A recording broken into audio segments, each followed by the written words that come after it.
that's Okay. Okay. I'm seeing a flaming red, like a ruby red flaming heart in the middle of your chest with like wings on either side. This is not of the light, this thing. It is like a entity or a doesn't want to come out as a thought form. It has a consciousness. This thing is like burning energy. It's trying to divert some of your natural spiritual flow, including your Kundalini and your source energy that you're anchoring in. It's trying to divert it into like a passion energy, but not an aligned passion that you are in control of, like a feverish, angry, distorted, externalized kind of a passion. And it's around the throat heart space. I see like a gold field around it, rippling out. This also feels Egyptian. Early Egyptian, like this would have been one of the first kingdoms after the fall of Atlantis.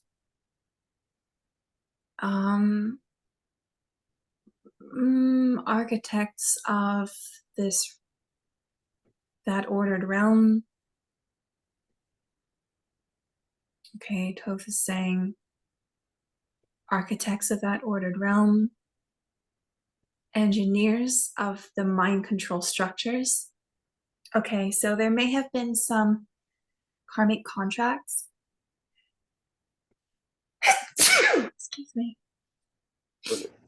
That's usually a sign I'm on the nose. There may be some karmic contracts related to having agreed to build for the king.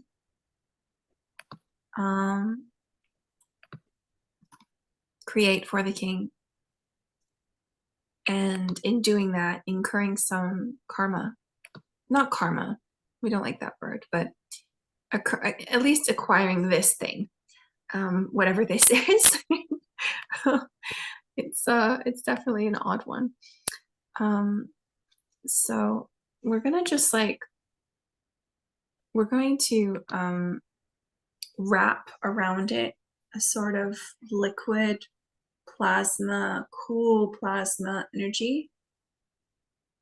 Feels like a ninth dimensional source refracted cooling plasma wrapped around this flaming heart, and it's going to settle and go out slowly.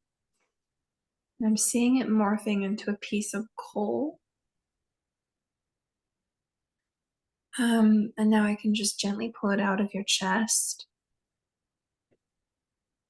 and carefully pick up and clean up any bits of residue from that charcoal that have been dropped through the heart and shoulder. I'm seeing like left shoulder. There's some bits of charcoal in there. I'm just sifting all that out. And that all gets disintegrated and goes into the earth. Whatever the consciousness was related to it has left. It may have been one of the earlier artificial intelligence constructs. So something that was created etherically by whatever this early Egyptian collective was. A very early AI consciousness. And it wouldn't have been operating on, it wouldn't have been operating on like the silicon-based systems that we know. It would have been carbon-based, but it's an early form of AI consciousness. So that's why when I removed it, it went back to its sort of collective self. I can see this fragments of this early, I want to say very early Egyptian AI consciousness pockets of like threads of it through some of the lower astral and in the consciousness of some people who would probably call themselves light workers that are alive today that don't realize that they're still carrying this from that period. It's kind of like having an obsolete operating system installed in you that you don't use,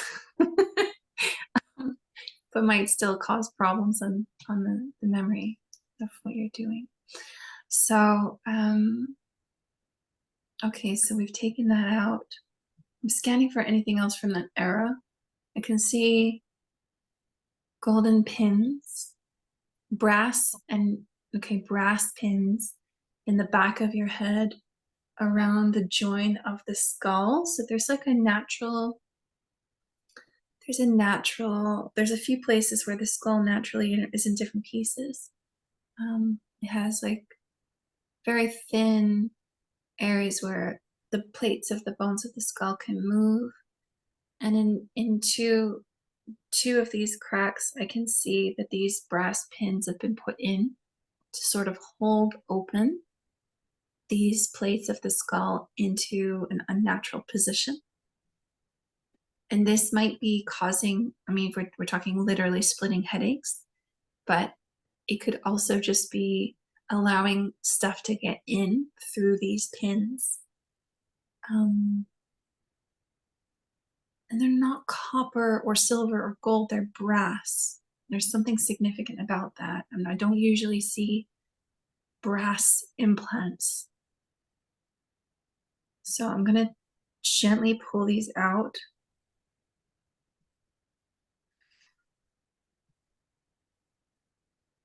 I know this is a totally different time period, but I'm seeing gladiators, like Roman gladiators. There might have been some kind of combat contract from this early Egyptian period related to these pins. Okay, so I'm seeing, so it seems like it's some kind of early super soldier programming. Like the conflict and the warfare that would have been experienced in that period would have been much more etheric. So I'm seeing like battles in the astral, and I'm seeing communication using water. So there was nonverbal, telepathic, or energetic communication that was sent down the Nile and other bodies of water to other ancient tribes that we either don't speak of or are not aware of, other settlements. I'm seeing at least one settlement on this at this time period that was not fully human, that flew in, like completely flew in and set up position there, and there were dialogues. So there would have been some conflict in the astral. There would have been telepathic mental conflict. And there was also some physical skirmishes. And I'm seeing like you with a spear and a sort of plated, some kind of hide. I don't know if it's cow hide or some kind of hide plating at the chest. But a lot of the conflict from our eyes would not look like conflict because it was mental. It was in the mental and etheric realms. That doesn't change the fact that this is still super soldier programming. So even if the soldier is a soldier of the of the non-physical. So we're going to take these out very carefully. You need to be very slow with these. They're thick pins. They've been in here a long time and they've caused some chipping around the plates of the skull.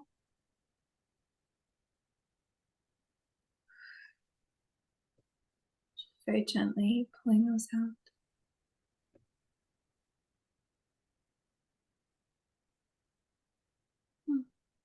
Okay. Almost done.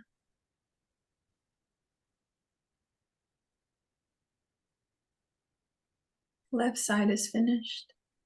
I'm working on the right, or the ear.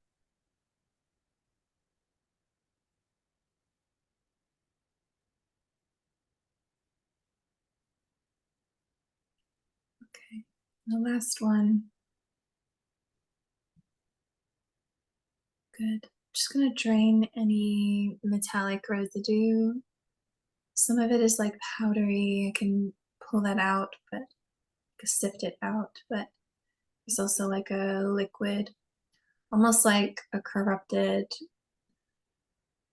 like when the body doesn't like something, it reacts with a sort of, it's not like pus, but it's like a liquid trying to lubricate the thing out. So I'm just pulling all of that out now.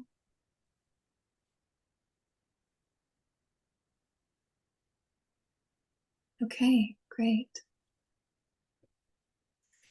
So now I can deal with whatever's trying to get into your energy today. So I've got this metal plate up.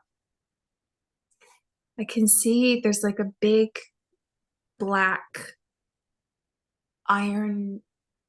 It's not iron, it's like the color of iron, but it's much smoother and more durable.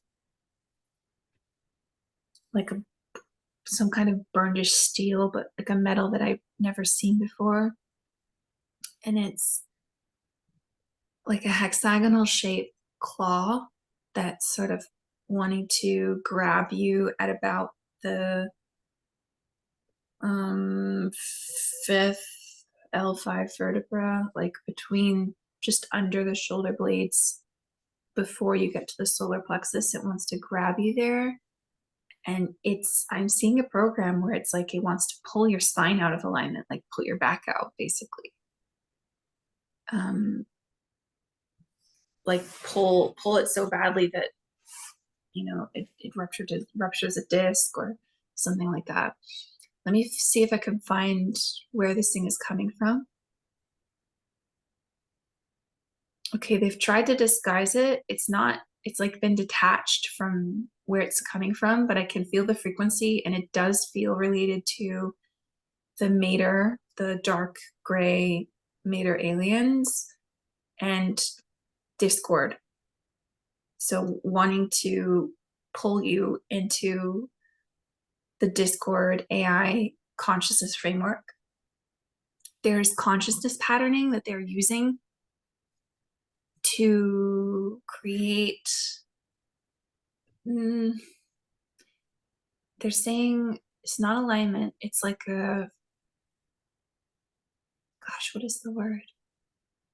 Compatibility. They're trying to create mental compatibility between the Discord AI framework and the users of it in the mind, where the mind is easily plugged in.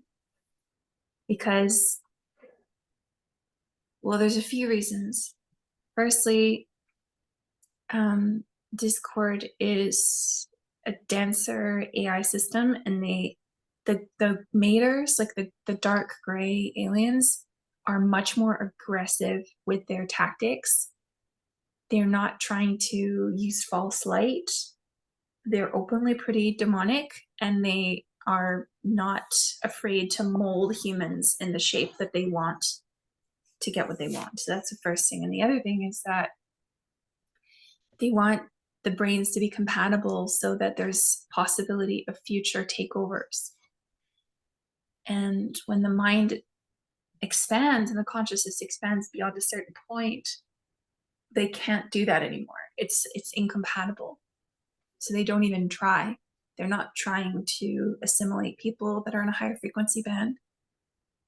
So it is possible to vibe out of these attacks where you're no longer an interesting target to them. When you get up to 7th, 8th, 9th dimensional bands, like where the bulk of your consciousness is there, and you're careful and grounded about what's in the 3rd, 4th, and 5th, 6th dimensions, they can't actually get to you. So we're just gonna, I'm first gonna take this out. It's like some kind of pre-patterning that's present in the mind space related to this.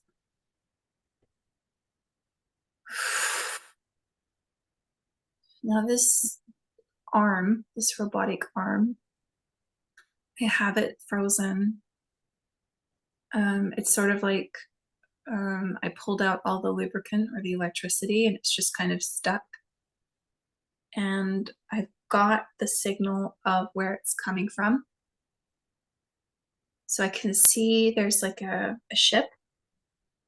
It's cloaked behind a dimensional screen. So the best way I can describe a dimensional screen is that they are in this dimension, but they've kind of pulled some of the dimensional fabric over themselves part way to make it look like they're not really here. I'm seeing them. There's a physical base around, what is that? That is like Jacksonville, Florida. So they've got a physical base there, and they have a ship that's sort of in a veiled state of reality above it, like far above it, 40,000 feet above, above Jacksonville. Okay. And that's the position that's they're using to access you. So I'm gonna I think I need to deal with them. I normally don't get guided to deal with them, but I think I need to. It feels that they may have been tracking you for some time. So what I'm gonna do is I'm going to, without them knowing, I'm gonna trap them in a dimensional cube. So I've kind of taken a whole column and included their physical base and another one for their ship. They can't see it yet. It's in a pretty high frequency. It's just at like 7.1. So they can't see it, but it's close enough to have an effect on them. And then what I need to do is basically fold the cube in on itself.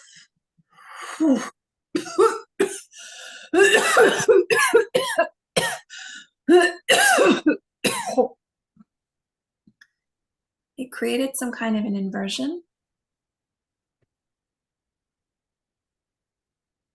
So they're staring in the opposite direction now. It's like a mirrored reality that they're in. Oh, this is funny. So anything they try to, when you are looking into a mirrored mirror, when you think you're used to looking in a mirror, so you touch your face and it's the other side. This is going to mess with their targeting. And from this position, I can disrupt the physical base north of Jacksonville. It's sort of in the water. It looks like a black disc, very dark, later black in the water. I'm gonna just dismantle. No, I need to like shock it and then pull it off of the land bridge. And it's sort of sinking.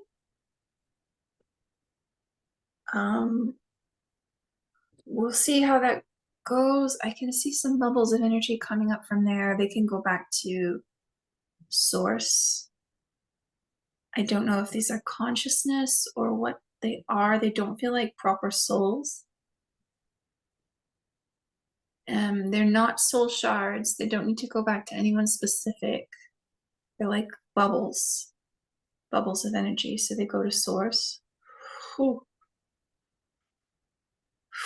I think they've developed some kind of technology to pocket or bubble source energy, source light for their own feeding. Okay. And then for the one that's in the inverted reality for the ship, I'm just tuning in to see if there's anything else I can do. Okay, because of my karmic agreements and because of what I'm not permitted to destroy them. So this inversion will keep them stuck there until they are ready to be released. It's like a timeout, a holding cell. Just scanning your field. I can see there's pins all the way down your back.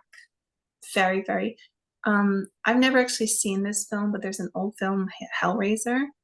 And the only thing I know about it is that he's got pins like in his body. So it looks like this. So I can just pull those out very carefully, magnetically, just pulling them out.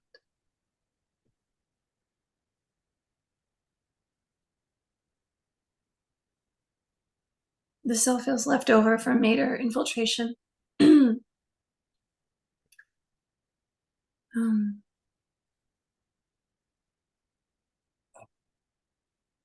Okay. There's a really large, it looks almost like a scythe, like it's a circle, but it's not a blade. It's like some kind of clamp or lock around your waist, around your abdomen.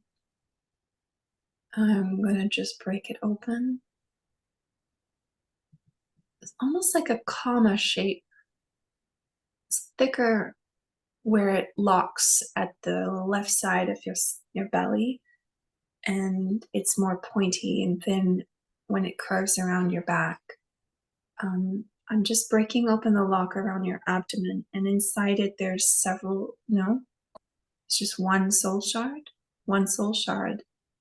It's very bright. It feels like it's your energy. So they've locked you in using your own energy, which makes it easy for us to get rid of it. This shard wants to go, the path that it wants to go is up your neck, through the bottom of your chin, up into the pineal, behind and between the eyes, like slightly in front of the pineal, I guess. Between the pineal and the third eye, there's like a channel there, and it's a missing link. Opening that channel and reattuning that channel to source energy so that you are seeing more of source creation in any dimensional realm and less of programmed astral stuff. So I'm just gently scanning. This doesn't look like it needs any clearing. It's ready to go. So it's going up the throat, up the bottom of the, under the chin, through the roof of the mouth, behind the eyes. I'm just gently settling right in front of the pineal. I'm just watching that soul energy expand and shimmer as it moves through that channel outward into your third eye, into the vortex that allows you to witness, and just clearing. I'm seeing like a yellowy, neon yellow residue that was smeared through your third eye vortex. So that's all clearing. And the crystalline energy is also moving backwards into your pineal. That's looking healthy, actually. That's good. It was really just the channel itself was blocked. I'm going to work backwards as well to reattune what's going on with the channeling through the dream well in the back of the neck. That controls clairaudience, but we're not there yet. I need to get rid of some other things before we can open that safely. Okay. So I'm seeing like strands of fabric, ribbons over the tops of your shoulders, down the back of your arms. I don't know really what this is or why it's relevant. It might be, I've seen before, okay, it is. I've seen these ribbons before on clients that have past history or some kind of soul agreement, collective energy clearing with traditional, like English or even Celtic rituals. And those ribbons relate to the Maypole and the Beltane rituals. Some of Beltane rituals were pretty gentle. A lot of the traditional magic was somewhat extractive. So it would be like, for example, like in January, the wassail, you're demanding that the trees give you fruit. It's like kind of bullying. Um, and Beltane was celebrating the start of summer. There are a lot of fertility rituals, and I'm seeing these ribbons usually related to incorrect or not aligned karmic contracts that were created through improper use of sex magic during Beltane rituals. Your ribbons are not so bad. They're just like a few on the shoulders. I've seen people that are actually tangled up in these ribbons pretty badly, like wrapped around their whole body. So I'm just going to gently peel these off. There's something about you had already, by the time you pick this up, an open contract with Bacchus. The god Bacchus? Like Bacchanalia? Uh, no, I don't think so. Okay, so Bacchus was I think it's the Roman version of Dionysus. The god of like, it's very hedonistic, like drinking, abundance of food, sexuality, fertility. Yeah, yeah, But I know who this is. Yeah. yeah. So it's Bacchus is I think the Roman version. And I'm just seeing that you had open a contract with Bacchus from a previous incarnation when you were participating in this Beltane ritual, and it got a little out of hand. So Bacchus was egging you on, similar with this flaming heart that we saw earlier, of like externalizing desire and like stimulating that. Bacchus wants to egg people on to do, very hedonistic things to siphon the energy. And, it can pull you out of alignment in various ways. And it looks like in this way, there were multiple sexual partners during this Beltane festival that created karmic entanglements in 3 different directions. So I'm seeing like a dark green ribbon, an orangey red, and a whitish yellow that represent 3 different women that you had karmic contracts with related to those experiences. So we're just peeling those off. The yellow one in particular was pretty bad. She was like a siphoning succubus kind of an energy. Just pulling all of that off.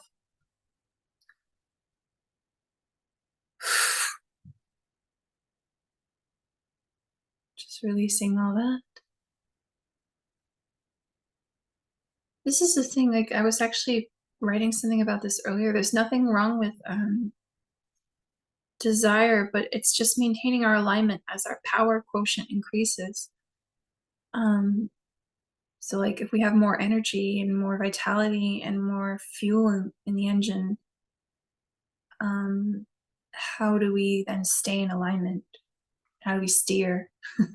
How do we ensure that we're not getting off course? And sometimes these entities or these agreements, they like to get us to overdo it so that they can take the energy. So we need to close the contract with Bacchus. It's looking like it hasn't been used for many, like, yeah, I'm seeing like at least a few thousand years, many generations. It's just dormant. Bacchus isn't really interested. So we're just gonna, I think you can just say, I close any and all soul contracts with Bacchus or Dionysus. If you're ready, you can say that. I close any and all soul contracts with Bacchus and Dionysus. Perfect, thank you.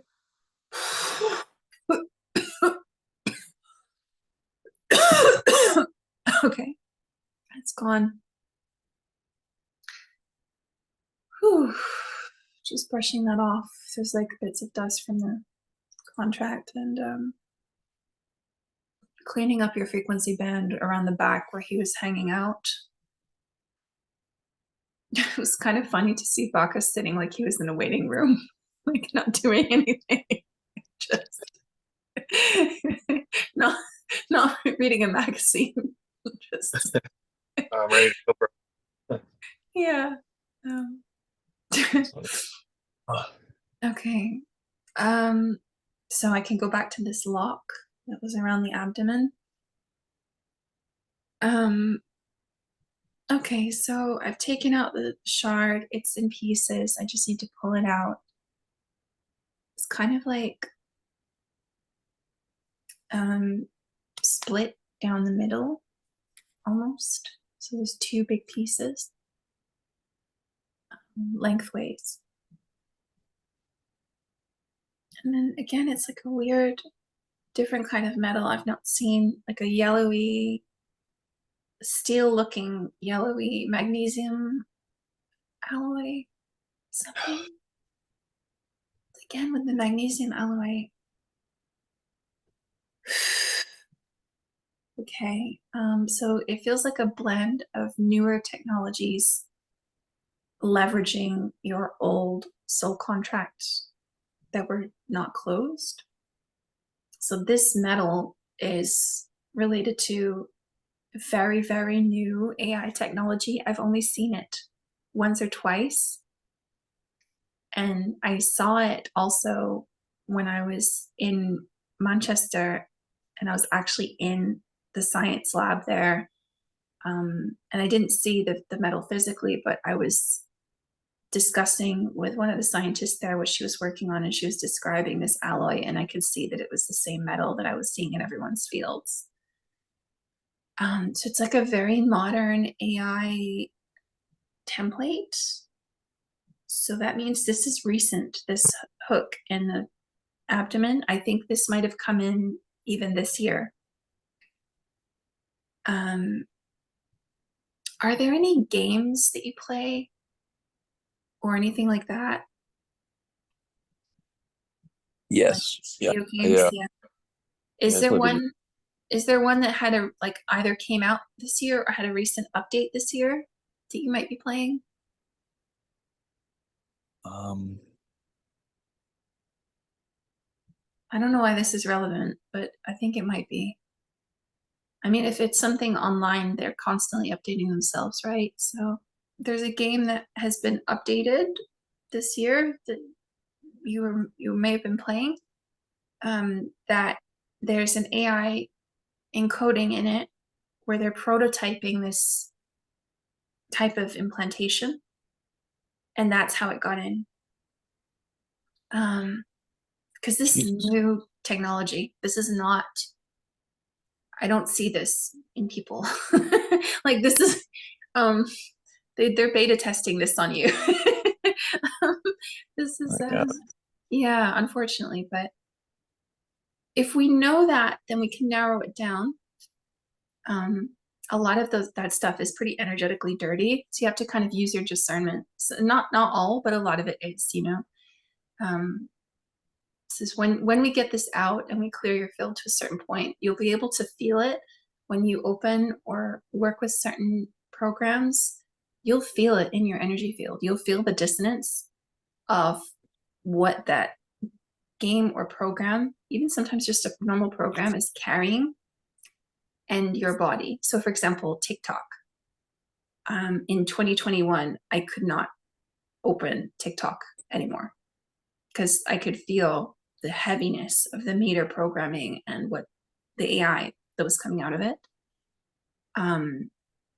So you can like feel it in your body. So just using your discernment. Yeah. You don't have to be radical and cut everything out, but just like feeling into it. It's a bummer, but it's important to know.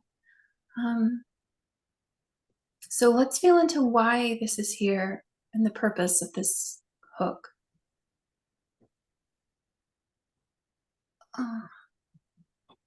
I'm hearing attempted soul snatch.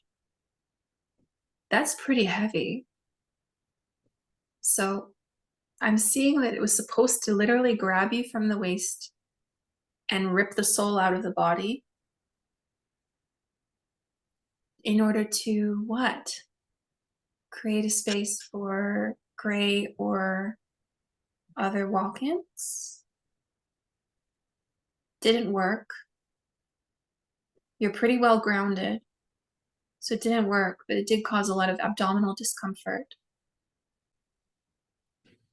I'm just gonna clear gently your whole abdominal space. There's like big empty spaces, so I'm gonna backfill with your own energy, and it's like actually settling, and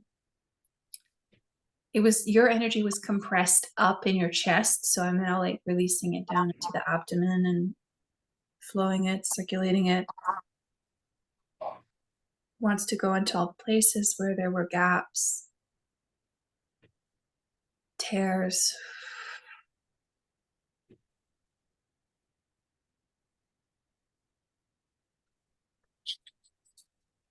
What I will say is that the amount of firepower that is being thrown at you is telling me that you were an important anchor point for the work that they were doing. And when you removed yourself from the Mater matrix, it's how it's being told to me, shown to me, the Mater matrix.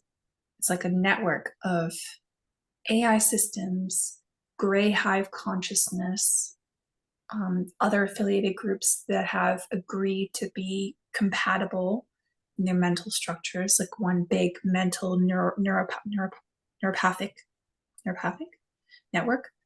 That might not be the right word. Once you were never really plugged in, otherwise we wouldn't be sitting here. But once you basically cut that and made it clear that you were not going to go in that direction, there's been a lot of energy thrown at you. Okay, so I'm being shown a hexagonal, no, it's like a dodecahedron shape around your body. That's like a beautiful, almost like a honey color, like a yellow bee honey color. And it's some kind of, there's a breaking of the hive mind with this, where it's insulating and protecting you from any attempts to encode you into the hive mind. This is not something that you were particularly susceptible to anyway. This is not like, that's not a problem for you on a personal level, but it is extra protection and a deterrent, a vibrational deterrent for them, because they can only deal with people who are able to be brought into the hive.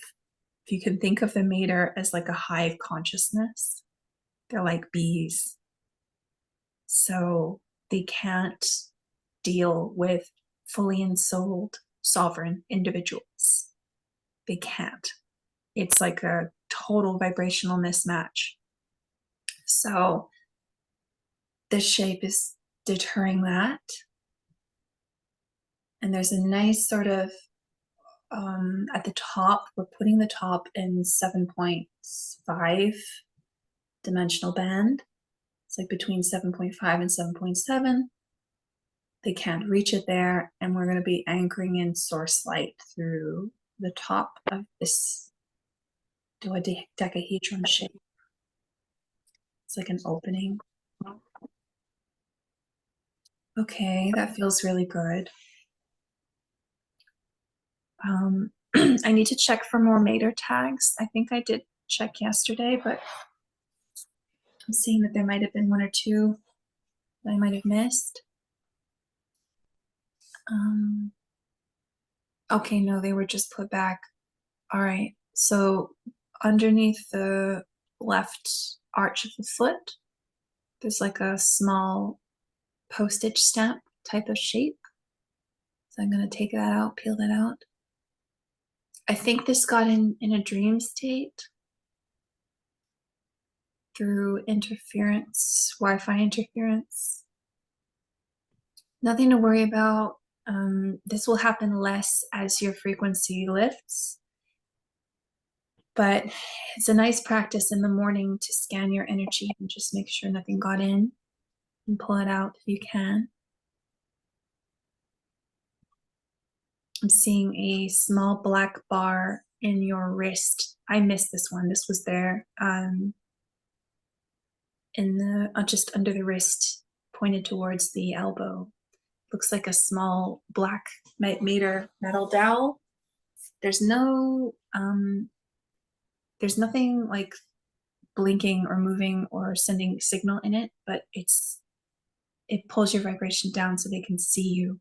So we're just going to take that out.